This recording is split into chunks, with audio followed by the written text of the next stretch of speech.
motion also leads to paradoxes. It is interesting to note that logical consequences are for Parmenides, and for Zeno more important than empirical facts. Plato's cosmology is interesting, and complicated, but very mythical too. The same cosmological model is described in Dialogues Republic and Timaeus. The world consists of 8 concentric spheres on the same shaft, and they all rotate with different velocities. The outer sphere is for fixed stars and others for planets. The Earth lies at the center of the spheres. From Earth all the spheres seem to be one common surface. In Timaeus we find the same model connected to the soul of the world. The material of soul is mixed and given the appropriate mathematical structure using different movements of stars and planets. The outer sphere for fixed stars is the circle of the same, the others, for the planets, are in the circle of different. A human's ability to see similarities means that his soul is in rotation synchronized with the same rotation of the soul of the world. Therefore, a human's ability to see differences means that his soul is in rotation synchronized with the different rotation of the soul of the world. In both dialogues, reasons for the movements of spheres are described. There are 3 fates, daughters of necessity, Lachesis, Clotho and Atropos. Clotho, things of present, helps turn the sphere of the same. Atropos, are things to come, helps turn the spheres of the different, they all rotate much slower, like the outer sphere. Lachesis, are things of past, causes retrograde movement of planets.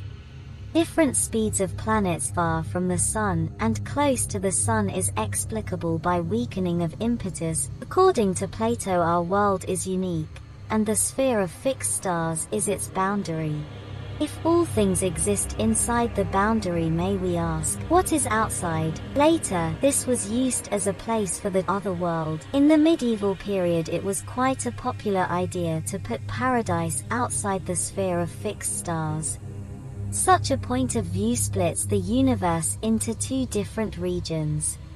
Plato's model corresponded to observational astronomy in his time, but only qualitatively. More important was its philosophical and mythical subject. Eudoxus of Cnidus discarded mythical explanations and used only geometrical arguments for the movement of planets.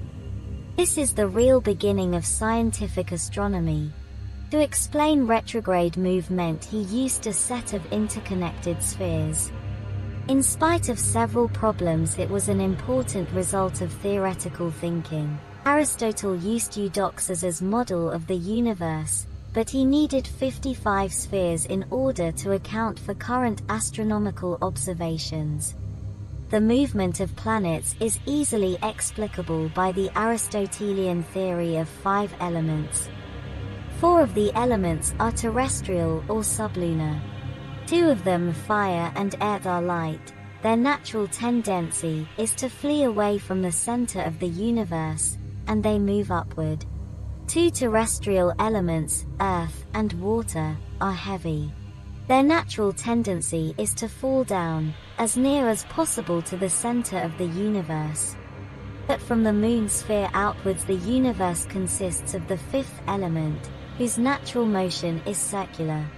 This whole explanation is elegant, but then we must abandon the principle of the unity of all substances in the universe.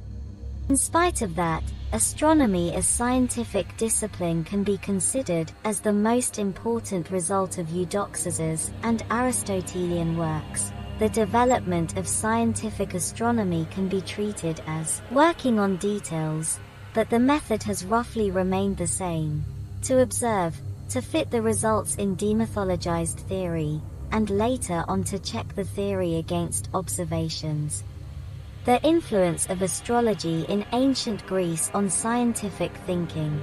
Mesopotamia has influenced Greek culture more than was thought. That includes astronomy and astrology. On a closer look, it appears that this is true of the names of the zodiacal and near to zodiac constellations. Instead of Perseus, this constellation was called Old Man in Mesopotamia, and Orion was named the Shepherd of the Skies. Some constellations in the same regions of the starry sky were totally different. The northern part of Aquarius and half of Pegasus formed the constellation that was named Swallow in Mesopotamia. Despite that Libra was formed in honor of Julius Caesar, Libra is a much older constellation. Since astrology primarily uses the constellations in the zodiac, we can tell that the names of the constellations connected moved from Mesopotamia to Greece without any great changes. The names of other constellations changed much more. At the end of the archaic period of Greek history, there was more astronomy and less astrology. The starry sky held an importance mainly for farmers and sailors. There was no astral religion in Greece, and no sign of star cult.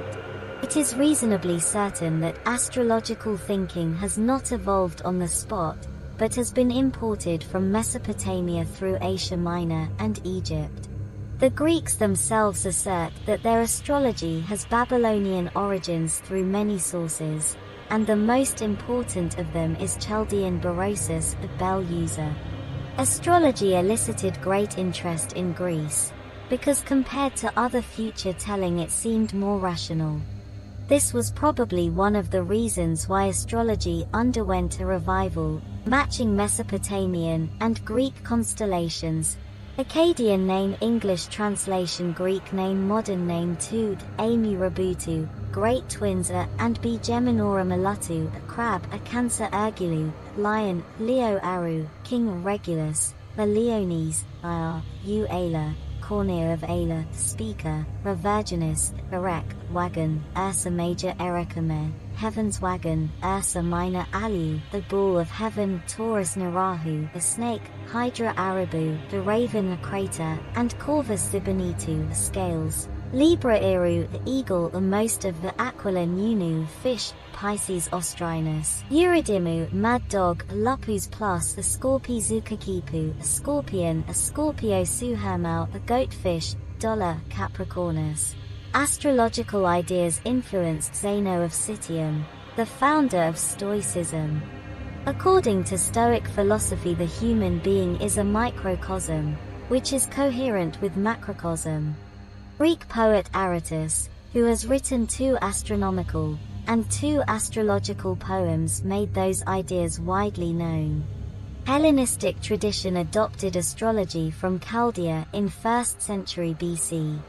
Even though there have been references to earlier Greek horoscopes as early as 72 BC, the first Greek horoscope written on papyrus dates back to 10 BC in Neugebauer.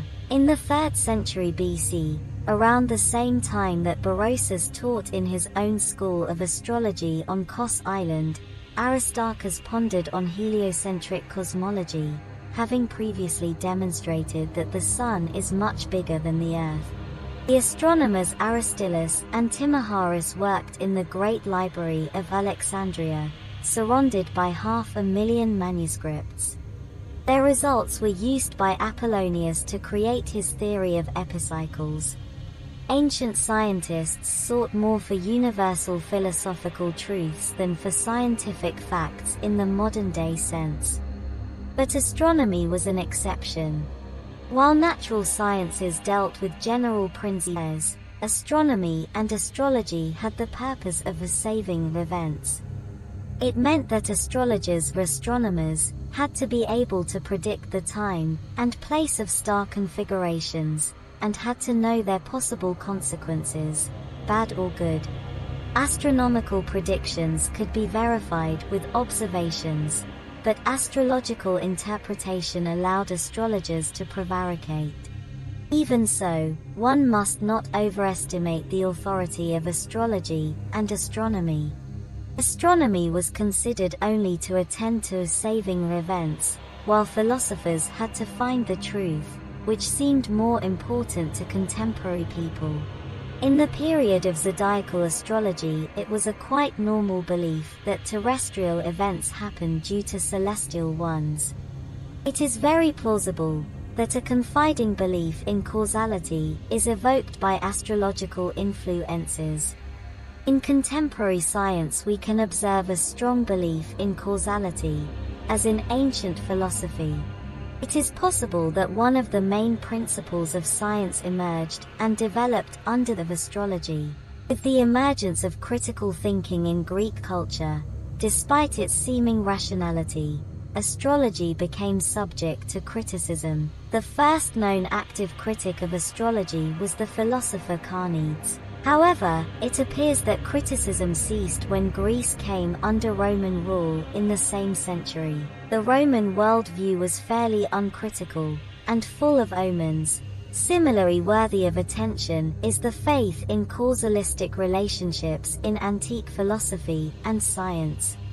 Nobody asks, for example, what gives causality the right to be causalistic. As noted before, in the period of astral fatalism, omens were treated as phenomena that are observed by the wise, but which in themselves do not cause the predicted event. In the period of zodiacal astrology, it is highly possible that from there stems the causality that can be found in both antique philosophy and contemporary science. Thus it is possible that causality, one of the foundation stones of modern sciences, has emerged and developed under astrology.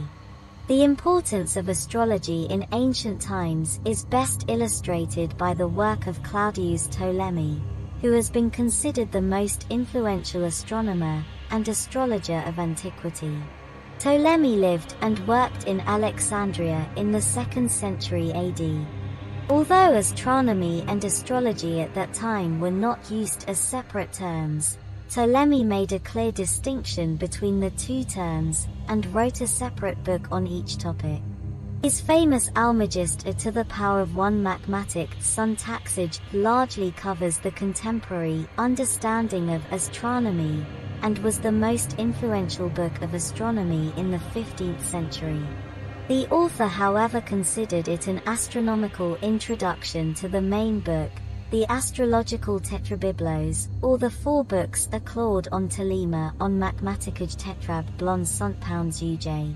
Modern research has indicated that in Almagest Ptolemy relied on the works of Hipparchus, who had lived 3 centuries before him, which he then intentionally skewed to fit his purpose, often doctoring results and describing observations that could not have existed. It was all for the sake of the astrological truth that he attempted to describe in Tetrabiblos.